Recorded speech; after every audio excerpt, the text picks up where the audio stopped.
मुरुम शहरातील यशवंतनगर परिसरातील उडचणे फ्लॉट भागातील असंख्य महिलांनी सोमवारी तारीख 29 सप्टेंबर रोजी आपल्या जगण्याशी निगडीत असंख्य समस्या घेऊन नगर परिषदेवरती हल्लाबोल मोर्चा काढला। सामाजिक कार्यकर्ते सिद्धलिंग हिरेमठ यांच्या नेतृत्वाखाली हलगीच्या निनादात घागरी हातात घेऊन निघालेल्या या मोर्चात परिसरातील रस्ते, शुद्ध पाणी, वीज पुरवठा, तुंबलेल्या गटारी, औषध फवारणी तसेच उपलब्ध विजेच्या खांबावर दिवे बसवावेत अशा प्रमुख मागण्या महिलांनी जोरदारपणे मांडल्या। ज्यावेळेस हा मोर्चा नगर परिषदेच्या कार्यालयासमोर आला त्यावेळी त्यांनी आंदोलनकर्त्यांनी मुख्याधिकाऱ्यांची भेटेबाबत विचारणा केली असता तर असे कळले की मुख्याधिकारी भुजबळ हे गैरहजर आहेत। यावेळेस अनेक नागरिकांनी सांगितले की ते सातत्याने कार्यालयात हजर राहत नाहीत, ते सातत्याने गैरहजर राहतात। अशा पद्धतीचा मुख्याधिकारी भुजबळ यांच्यावरती स्थानिक नागरिकांनी रोष व्यक्त केला। यावेळी त्यांनी निवेदन अधिकाऱ्यांना दिल्यानंतर कार्यालयीन अधीक्षक अमृतराव यांच्या माध्यमातून लागलीच अहवाल करून उपलब्ध अडचणी निवारण करण्यासाठी आम्ही प्रयत्न करू असे आश्वासन यावेळी त्यांनी उपस्थित महिलांना दिले। त्यानंतर हा मोर्चा संपला। येणाऱ्या काळात जर या अडचणी लवकर मागण्या पूर्ण नाही झाल्या तर आम्ही यापेक्षाही मोठ्या प्रमाणात आंदोलन करू अशी उपस्थित महिलांनी यावेळी सांगितले। आमच्याकडे पाण्याची सोय नाही, लाईटाची सोय नाही, आम्हाला चिखलात जायची लई परेशान व्हायला लागले। दना आम्ही लेकरं घेऊन दना पडवलेला आम्हाला रोडाचं एवढं पाया चालले तर रोडाची सोय करण्यासाठी आम्ही एवढं काढला। तुमचा काय प्रश्न आहे? आमचं बी तेच आहे, लाईट नाही, पाणी नाही, चिखल होऊ लागलंय, घरात पाणी घुसू लागलंय गटार इथून समजा ते कायच हे करणार। धान्य खराब झालंय आमचं, परवाचं पाऊस आल्यावर पाणी घुसलंय, रोड नाही, ते चिखल सगळं झालंय। माझ्या घराजवळ एक विहीर आहे, विहिरीचं पाणी सगळं माझ्या घरात घुसतंय, ते विहीर बुजवायचे आहे मला। आणि एक माझ्या इकडं पण का नाही रोड नाही, परत गटारीचं घाण काढायला कोण तर विचारलं गेलं तर तुमच्या हद्दीच्या बाहेरचं जागा आहे, आम्ही काढत नाही, तुम्ही जावा नगरसेवकला देहाला जाऊन सांगून या म्हणून म्हणतात आम्हाला। आणि त्यातून काय झालं, आमच्या इकडे फलाट जेवढे आहेत ना घरपट्टी घेतात, नळपट्टी घेतात आणि काय तर सांगायला गेलं की नाही तेवढंच बोलतात, निघून जातात। मग आमच्या इथं रोड पाहिजे, नळाला पाणी पाहिजे, अवका लोकांचे शेत वाहून चाललेत पाण्यानं। याच्या अगोदर तुम्ही बोलला नाहीत का कुणाला? मोबजांना बोललो, नगर परिषदेला जाऊन आलो। तुम्ही तुमचं एकटं येऊ नका, तुम्ही मोर्चा घेऊन या, तुम्ही एकट्याला तुमच्या एकट्याच आहे का असं म्हणू लागलेत आम्हाला। मग त्याबद्दल आम्ही सगळेजणच मोर्चा घेऊन आलो। घागर घेऊन कशाला निघालात मावशी? घागरी घेऊन जायचं कारण काय? पाणी नाही,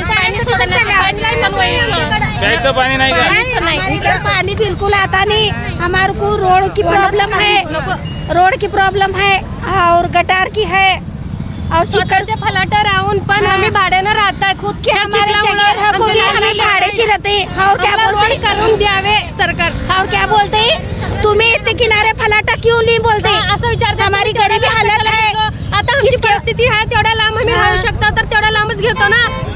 आम्ही जशी परिस्थिती तसं 10-20 लाख की फलाटा हम नहीं ले सकते, हमें सस्ता ले को, हमें गरीब राहतात। आम्ही असले चिखलात पाण्यात लहान लेकरं घेऊन कसं राहायचं? गटार की, लाईट की, पाणी की सोय होणार। आपण सर्वजण पाहत आहोत मुरुम शहरातील उडचणे फ्लॉट येथील हे महिला वर्ग आहे आणि आज आजचा दिवस सांगायचं म्हटलं तर तरी खूप कमी प्रमाणात आलेले आहेत। अनेक महिला रोजगारावरती आहेत, दिवसभर शेतामध्ये जाऊन राबून काबाड कष्ट केलं तर संध्याकाळची एक वेळचा अन्न भेटणारे, भाकर पोटाला भेटणारी ही लोक आहेत। आजचा दिवसाचा त्यांनी त्यांचं काम धंदा रोजगार सर्व बुडवून आज त्याने मुरुमच्या नगर परिषदेवरती आंदोलनाचा त्यांनी हत्यार उपसलेला आहे। आणि सगळ्यात महत्त्वाची गोष्ट सांगायचं झालं तर या महिलांच्या आपण प्रतिक्रिया घेत आहोत। त्यांनी सांगितलं की मुरुम नगर परिषदेचे जे काही पदाधिकारी असतील, नगर परिषदेचे मुख्याधिकारी असतील किंवा संबंधित अधिकारी असतील यांच्याकडे सातत्याने आम्ही पाठपुरावा केलेला आहे। गुडघ्यावर चिखलामध्ये त्यांना सध्या जावं लागत आहे। आज ऊन पडलेलं आहे म्हणून ते बाहेर येऊन आंदोलनाचा पवित्रा त्यांनी घेतलेला आहे। सगळ्यात महत्त्वाची गोष्ट की भारत स्वातंत्र्य होऊन आज 77 वर्ष झाले, आजही या मुरुम शहरसारख्या उडचणी भागात प्लॉटिंग केलेली आहे तर त्या भागात रस्ते झालेले नाहीत। ही नेमकी देशाची प्रगती कुठं चाललेली आहे? मुरुम नगर परिषदेचे निष्कलंक म्हणलं जाणारे मुख्याधिकारी जे आहेत खऱ्या अर्थाने ते कलंकित आहेत असा प्रश्न या नागरिकांमधून उपस्थित होत आहे। त्यांना मोठमोठ्या पगारी मिळतात, एसीच्या गाड्यांमध्ये फिरतात, एसीमध्ये व ऑफिसमध्ये राहतात, पण सर्वसामान्य नागरिकांचे, महिलांचे प्रश्नाला उत्तर कोण देईल हा प्रश्न या ठिकाणी उपस्थित होतो आहे। हा मी तुम्हाला आत्ताच सांगितलं की फक्त गुडघाभर चिखल आहे, रस्त्याचे प्रश्न आहेत, पिण्याचं पाणी नाही, पाणी दिलं तर ते शुद्ध पाणी नाही आणि ज्या पाणी येतं त्या पाण्यात आळ्या यायला लागलेत, अशुद्ध आणि गढूळ पाणी आहे, अशी या सर्वांची मागणी आहे।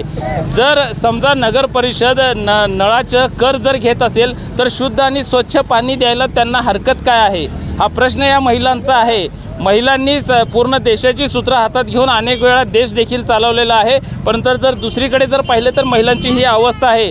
सध्या नवरात्रीचा उत्सव चालू आहे, देवी देवतांचं कौतुक आणि त्यांच्याबद्दल सन्मान केलं जातं, पण जिवंत माणसांना जर लाथा मारून दगडापुढे जर तुम्ही माथा टेकत असाल तर हा सगळ्यात मोठा या महिलांचा अपमान आहे। किमान आता तरी मुख्याधिकारी असतील किंवा संबंधित अधिकारी असतील या महिलांच्या प्रश्नाला वाचा फोडतील का हे पाहणं आपल्याला गरजेचं राहणार आहे। इतर महिलांच्याही आपण प्रतिक्रिया घेऊयात, त्यांना आता नेमकं तुम्ही अधिकाऱ्यांना जाऊन काय सांगणार आहात विचारूयात, त्यांना काय म्हणणार आहात। आता याच्या अगोदर तुमच्याकडे अधिकारी आले होते का? सर मतदानच्या वेळेस येतात, मतदान झाल्यानंतर कोण पण आम्हाला विचारत नाही तिथं। जे निवडून आलेले नगरसेवक असतात त्यांना तुम्ही विचारायला पाहिजे होतं ना। सर आम्ही येतच नाहीत, त्यांनी एकदा विचारून गेल्यानंतर आमच्याकडे येतच नाहीत, तर आम्ही कसं त्यांची गरज असती त्यावेळेस आमच्याकडे येतात त्यांनी। आता मला सांगा तुमच्याकडे सगळ्यात महत्त्वाच्या अडचणी कोणत्या आहेत ते सांगा। आम्हाला रोड आणि लाईट आणि पाण्याची लई गरज आहे। लाईट पण नाही का? लाईट पण नाही सर, आमच्या लहान म्हणजे लाईटचे खांब वगैरे असतील नाही सर, खांब पण नाहीत, आमच्याकडची मंजूर झालेली रोड सुद्धा करवल नाहीत। पाणी किती दिवसाला येते? पाणी 4 दिवसाला एक बार येत आहे, पण पाणी येत नाही नळाला। पूर्ण उडताना प्लॉट मध्ये पाणीच येत नाही, इकडून इकडेच येते खाली। पाण्याच्या अधिकाऱ्याला आता तुमच्या इथले सामाजिक कार्यकर्ते आहेत हिरेमेट सारखे असे, ह्याने ज्यावेळेस बोलतेत अधिकारी येत असतील की विचारायचं ना त्यांना विचारायला या नगर परिषदेला म्हणतात आम्ही काय करतो, तुम्ही एकटेच आहो का असं सवाल करतात आम्हाला। बाकीच्यांना पाणी भेटतंय असं म्हणणं आहे का? हा, त्यांना असं म्हणणं आहे। आता एकच माणूस सांगते ना पुढे येऊन, तर त्यांनी समजायचं माणसाचा विचार करतात, मग तर एकटाच सांगलेलं आहे असं म्हणत असं। पाण्याचा प्रश्न आहे, लाईटचा प्रश्न आहे, रस्ते नाही, मेन रास्ता नहीं है। हम तो लाटा लेकर हक नहीं, किराए के घर में रहते, हमें छोटे बच्चा का पेट भरना क्या भाड़ा भरना। नगर पालिके के जो अधिकारी है उनको आप क्या बोलने वाले? ये जो हमारी प्रॉब्लम है एवढा चिखलातून यावं लागतंय, आमचे लहान लहान लेकरं आहेत, आमचे नवरे नशिबाला बेवडे आहेत, आम्ही करून खावावं का कुठं जावावं काय तर म्हणलं का तिथं घेतला फलाटा घेतला, आमची हाय पण तेवढी केवढे घेतला आम्ही। आता नगर परिषद मध्ये गेल्यावर साहेबांना काय सांगणार?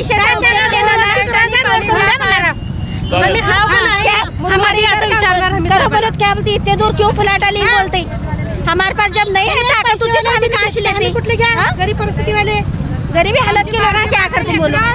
2 दिवस जाते आजारी पडतात, घाणात मध्ये चिखल मध्ये फिरून असं घाण वास येत आहे, पाणी थांबून मच्छर होऊन माझे आमचे लेकरं आजारी पडतात, थोडे बारे बिमार झाले, आमच्या लेकराला दवाखान्याला दाखवावं का, आम्ही पोट भागावं का, आम्ही ते पाण्याचं बघावं। नगर परिषदेच्या अधिकाऱ्यांना भेटा, त्यांना तुम्ही हे प्रश्न जाब विचारा, ते काय बोलतात आपण पाहूयात।